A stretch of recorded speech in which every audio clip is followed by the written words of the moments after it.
I want to move to these markets now. I want to bring in our expert today, David Kutla, and Nicole Webb. Nicole, I'll start with you. This market getting whipsawed pretty good. So how does this Powell bombshell change things? I still have the biggest smile on my face, Charles, from listening to Peter and his sorcery comments.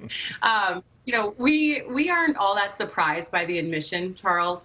At some moment, we had to address that this is lingering, not fleeting, and inflation is here. So it's fun for us to see a bit of this panicky selling that seems more driven by uncertainty. And we see that as opportunity. So we're not changing our forecast going into 2022. We don't think that the Fed is going to become less cautious suddenly as they look at the global central bank environment.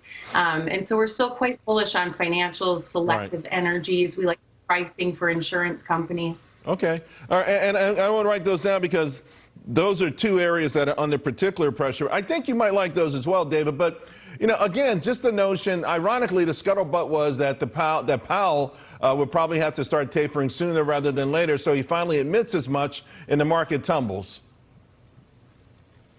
Yeah, the market's really got a double whammy today.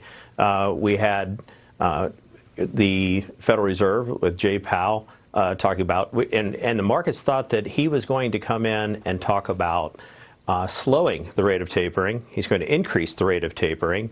And we have the Omicron virus that is creating uncertainty. And it's really those two headline risks that have created another sell-off in the markets today. But we look at this as a buying opportunity, not a sign of worse things to come. Yeah, and to that point, coming into the market, though, one thing I look at are the internals. To me, it looked like it was extraordinarily vulnerable. 21% of S&P names are trading above their 20-day moving average. Just about a month ago, it was 80%. So, David, I'm looking at this market as a buying opportunity, too. But at the same token, the breadth has been terrible, horrific.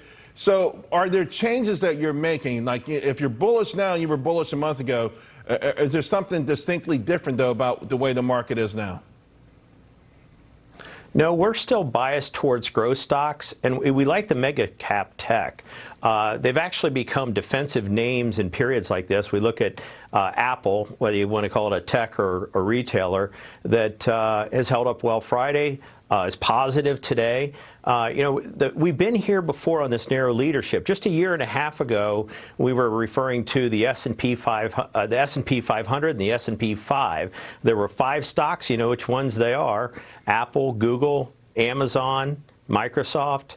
Those are the stocks that don't have extraordinarily high PEs that we still can count on going forward. And after that, a year and a half ago, that narrow leadership, the market did fine for another year and a half. So it's about separating the non-profitable tech growth stocks from those that have stable earnings, good cash flows, and we think will continue to produce good results for investors into 2022. All right, so both say, David and Nicole both say don't panic, although David's more on growth, Nicole's more on value. That's why we love these opinions here. Hey, David and Nicole, thank you both very much. Appreciate it. Meanwhile, folks, crude oil continues to